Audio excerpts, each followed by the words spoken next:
me grab that paint pen. Normally we do this on a bench. All right, so I do see a paint mark right here, but we'll start with this guy.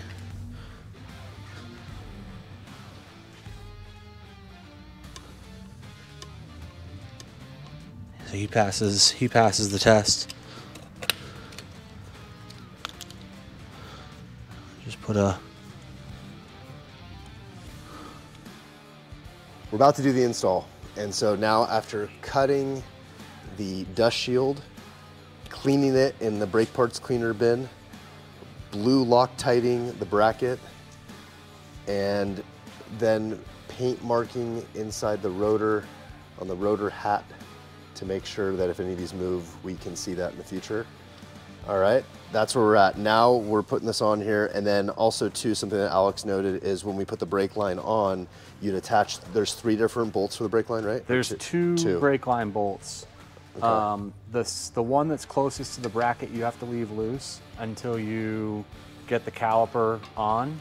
Honestly, that's going to help you be able to get this banjo bolt on the caliper anyway. And then after that, then you put the bracket on. And then after that, you put the bracket on because it blocks the bolt. Got it. In the back there. So right. Cutting of this shield was pretty easy. It was pretty straightforward. I mean, you just basically lanced it straight down here, and then from the corner here, just lanced up here. Left a little bit of meat for everything to be able to be tied in there, and it's good and strong. It's not going to make any noise or vibrate, and they do fit with the oversized rotors here. Okay, so when you're putting the rotors on, you want to make sure that this notch, this hole, this basically alignment hole right here, aligns in the alignment hole down here in the hub. So I always leave it straight down, come straight in, and set the rotor in there. It's going to hang, which is fine. And then we're going to mount the caliper up on here. You want any blue Loctite those two? Yep, we're going to, yes. Yeah, we can. See? We can blue Loctite those as also. So here's my technique for blue Loctiting. Okay. It's a little different than the blowjob one that you do. It's it's like this. Ah, okay. That works. Definitely thins it out though. Okay. Put some more on there. But I like the blowing technique. It was like very calming and It's my zen. Yeah. My garage zen. All right. All right, so I'm gonna put this guy. Here, I'm gonna push this on. I gotta like rest the caliper on my knee, which is, so I put it over here, get it over the rotor, get the pads over the rotor. Okay. Then holding it in place, coming up in the back.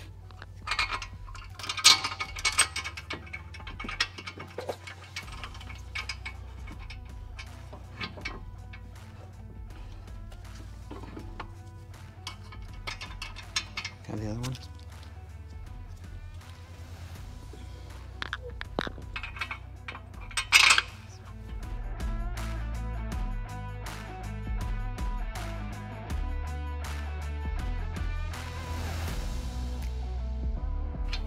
Here we go. That sounds better. Here we go. It's like a marathon happening All right. Then we come in with the 12 mil.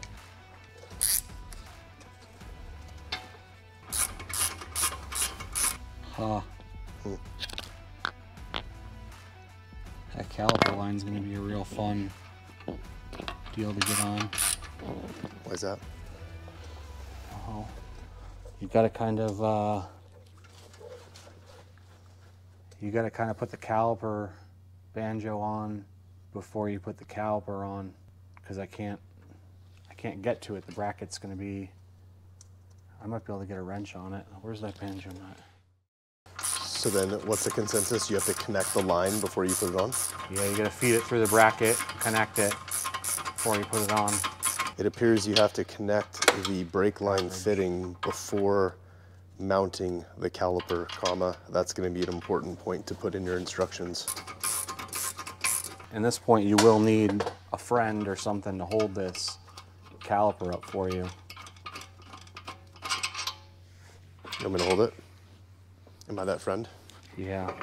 Well, see, here's what we're gonna have to do though. So this brake line is gonna come through here like this. And now, Just to go through that bracket. set that on the pad right there for a minute. Don't go anywhere. So this guy's gotta go on. Gotcha. Okay. Do you have the bolt and the crush washers Yeah, over here? I do. Okay. And then the banjo bolt, everyone, if you've never done one of these before, washer goes on each side of the banjo fitting. Sure. You do not Loctite this. Now you're trying to figure out the rotation of the line to make sure that it's not going to twist the line when you put it on. Yep, so I need to be like this. It's gonna seem twisted right now. But it won't be once I put it up on there. Try not to hit anything because I don't want to scratch anything. It's all nice and new. I'll throw the rag between there. Yeah. I want to make sure I got it right here first. Okay. Well, the other side will go a lot faster now that we know all the little tricks, right? Yeah, and then we can figure out what we got to do in the back. I'll just swap the line. So that is correct. And we want it to be basically straight out like this. Okay. So if you want to tighten that, if you tighten that while I'm holding it, that's going to be best.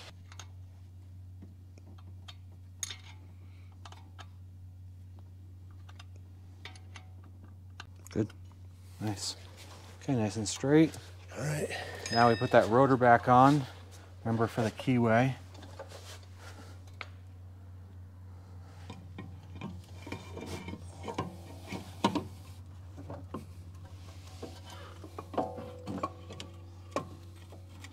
Now this is a challenge. Can you hold that back? All right, now.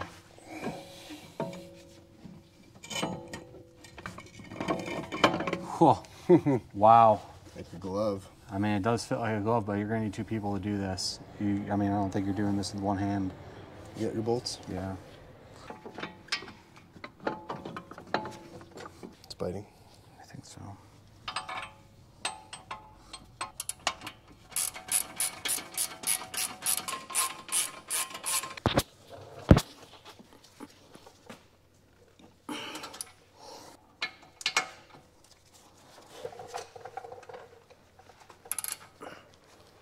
Torque specs, tight. Yeah, extremely tight on these. They're both hardened and they're both going into something that's like strong. We Loctited it. Get this last one. Now we're going with this last brake line bolt. Since we only have one bolt, we got to go with the blowjob method.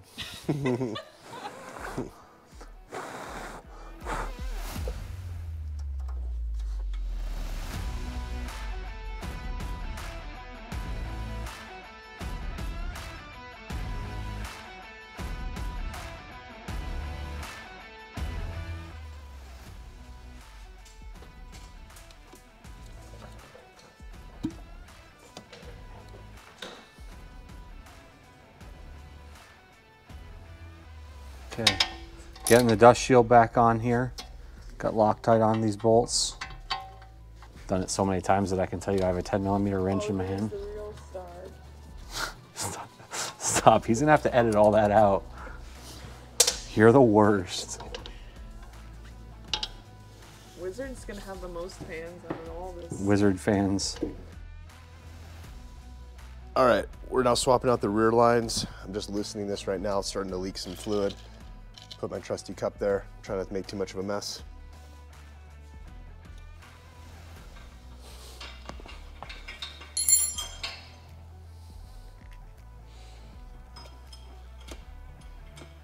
There's a bracket there. And then it wraps around.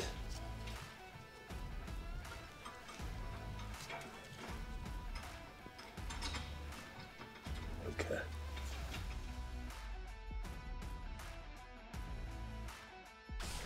All right, pro tip when you're swapping out the rear brake lines, because I just struggled with this on the other end, is this right here, this bracket is going to take off. And there's this little plastic fitting that goes on this electrical line, is what it looks like. And I'm going to pry it off here before I take that 10 millimeter nut out of there and remove the whole bracket, because it's near impossible to get this apart when you already take that bracket off first. So let's see. Let's try prying it apart, and if this works, I'm literally gonna have to go to the other side, put this bracket back on so I can pry this apart.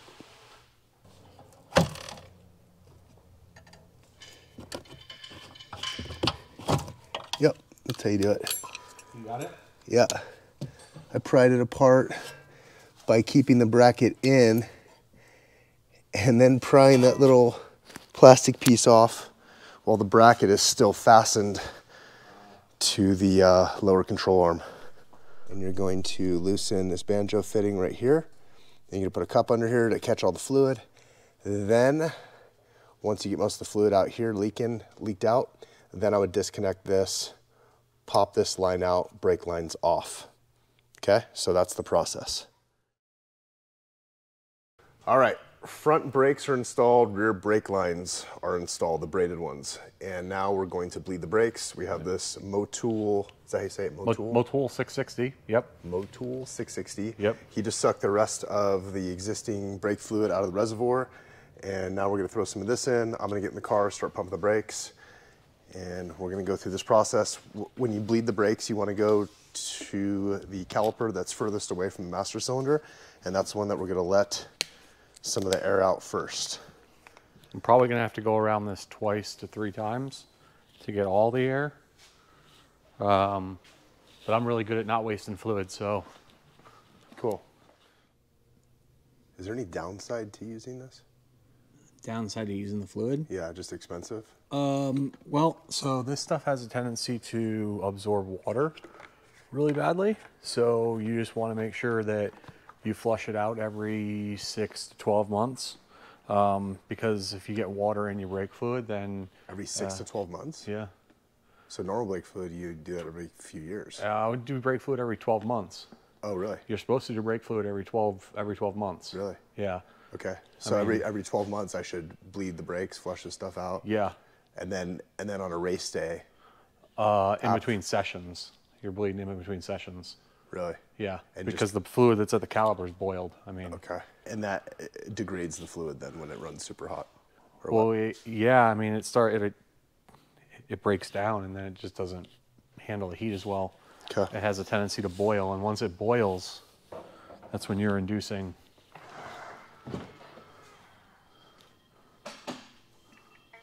Okay, I'm getting in this crazy lifted car. Bottle like this one, it's got a nice magnet on the back side of it. One side connects to the brake bleeder, and the other side has a straw that's down in the bottle, so you can't induce air back in the line. And so you already put some good stuff in there? And so this is the stuff I sucked out of the master cylinder already, out of the reservoir. Which is the bad stuff? Well, it was your old fluid. So it was your original fluid that was in the car. Okay. So you always want to leave a little bit in the bottom of one of these bottles when you start off so that you don't suck air back. Okay, but so you don't want to put good fluid in there? Good fluid's going to end up in this after I bleed it out. And then you'll pour that out? Yeah, it has to get dumped out. I mean, it's going to be mixed in with everything else in the line. Gotcha. There's no way of reusing it. So I'm saying the first couple of times you'll get all the bad stuff out, then we'll have it flushed, Yep. and then, okay. And that's why it's got a clear line too. That way you can see bubbles coming through and you can see the color of the fluid coming through. Sure. So like we know that stuff, which is what's gonna come out is burnt. It's already been used. I mean, we're expecting to see, especially in the calipers that have, I mean, both of these really, after the smoke and brake test that we did, I expect to see some gross fluid, so. Some gross fluid. Okay, press. Hold.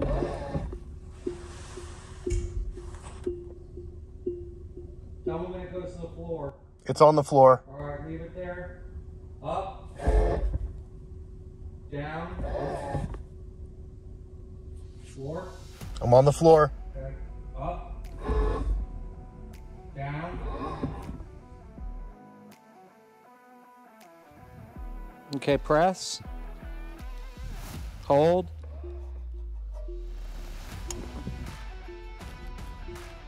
Tell me when it goes to the floor. It's on the floor. All right, leave it there. Up.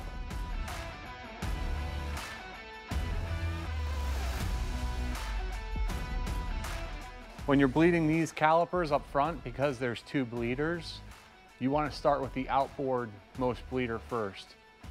So where the air is the furthest away from the master cylinder is where you want to start. Up, down, up, down.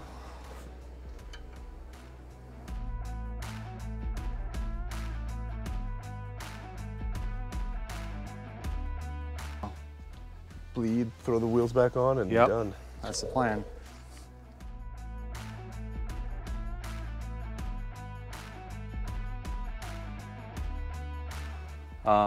Pump it up and play with it though. Tell me how it feels like if you were gonna. Yeah, it's way harder. It's a real stiff pedal, right? Yeah, way better. And the wheels aren't even on the car yet, so the rotors are moving just a little bit too with the pads. So once we put the wheels on, it'll be even stiffer because the wheels retain the rotors. Oh, because it'll lock them in, yeah. Yep. Holding true to my word that 2 bottles. Is that all it was? Yep. Well, I'll have extra for next time. You'll always need them, and they're unopened, which is good because you don't want them opened. We might have to open the next one. Yeah. Yeah. I spoke too soon.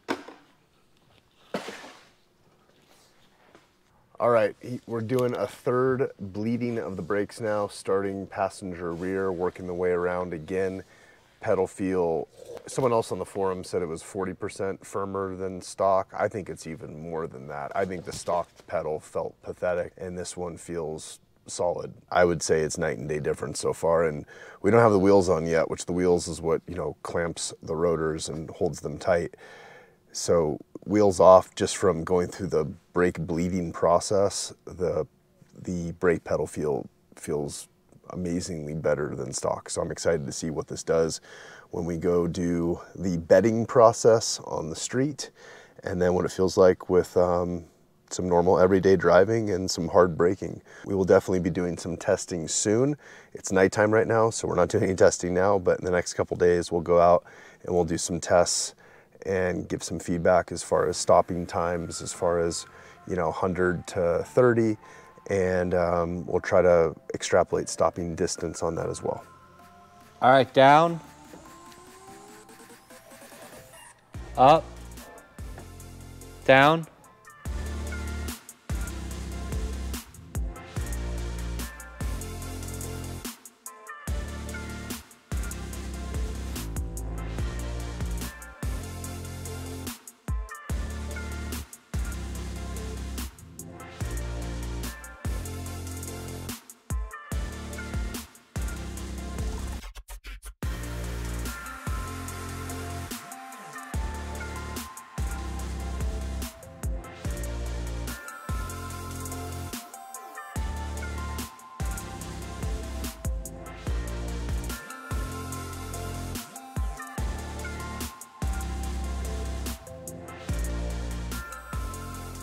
All right, second round of brake bleeding. So Alex is at the passenger front corner, and here we go again. Up, down.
So Alex, what's the process of seating the brakes? Bedding those things in. Bedding them, yeah. So we're gonna do some 60 to 30 mile an hour stops. They're not stops actually, 60 to 30 mile an hour, 60 to 30 mile an hour, 60 to 30, 60 to 30. We do that about 5 times. Drive it for a minute, 2, let it cool down. Do another like an 80 to 30, 80 to 30, 80 to 30, let it cool down. And then after that 80 to 30, we're gonna let it actually fully cool down. So like let them completely cool off. And then after that point, they should be fully bedded in. Just trying to seat the pads to the rotor. So 60 to 35 times, 80 to 35 times. Yep. Let it cool down in between and let it cool down at the end. Yep. And when you're saying 80 to 30, is it like hard brake 80 to 30? Yeah. Hard. 80 to 30 hard. Okay. Hard. Yep. I mean, there's going to be a lot of people that are going to say, oh, I do it this way or I do it that way. That's like, it's like boiling an egg. You know, there's 10 different ways of doing it. They all kind of end up with the same result. You just want to make sure you don't glaze the pads. That's really what you're trying to do. Don't glaze the pads and make sure that you get a good seat between the pad and the rotor. That's really what you're doing. And glazing the pads would be if you get it too hot and you burn them. Glazing the pads would be if you get them too hot and you burn them before they're like actually bedded in. Yeah. Up. Up. Down.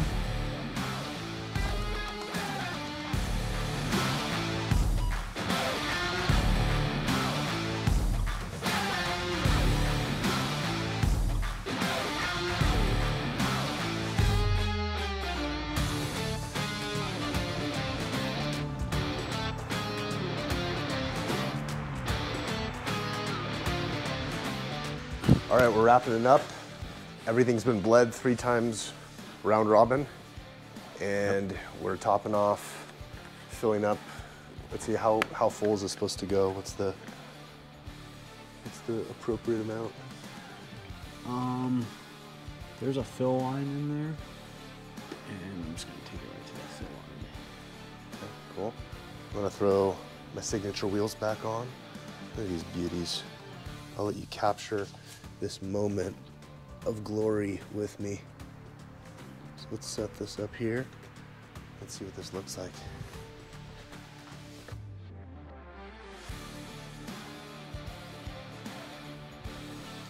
Yeah, that looks good.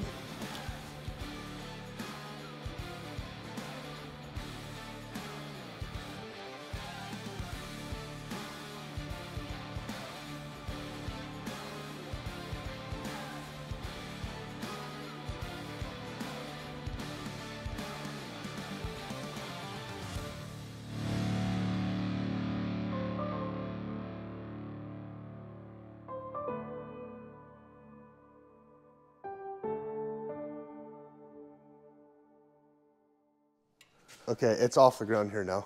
Okay, pull it out. Oh my God. So I'm off the ground.